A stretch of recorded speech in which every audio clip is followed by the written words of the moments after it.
Alors Wavestorm, quand début 2004, pourquoi parce que c'était l'explosion des réseaux sans fil. Tu avais les Centrino qui sont apparus à l'époque, donc ces ordinateurs portables avec tous Wi-Fi, des PDA, tout le monde en achetait, c'était la mode à l'époque, et tout le monde se retrouvait en face d'un problème. Bon, maintenant j'ai des trucs qui sont supposés communiquer, mais moi j'y arrive pas, comment je fais?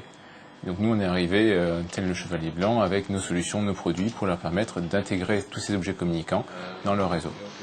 Ce qui est intéressant dans son projet, il fait partie d'un certain nombre d'entrepreneurs et de projets qui me semblent être tout à fait dans la nature de l'évolution business de ces prochaines années. Mais je pense qu'avant tout, c'est la qualité de l'entrepreneur et de l'équipe qu'il a pu réunir autour de lui qui est une certaine garantie de réussite. Le capital de Wavestorm, c'est les fondateurs déjà. Donc on était 4 à l'origine. Et donc maintenant, il est composé d'une quinzaine de personnes, donc les 4 fondateurs et une dizaine de business angels qui nous ont rejoints cette année pour nous permettre d'accélérer et d'augmenter notre empreinte sur le marché.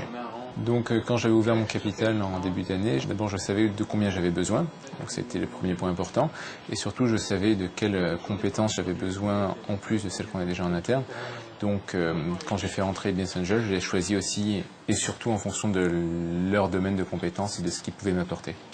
Business Angel n'est pas un métier, n'est pas une profession, c'est plus un état d'esprit.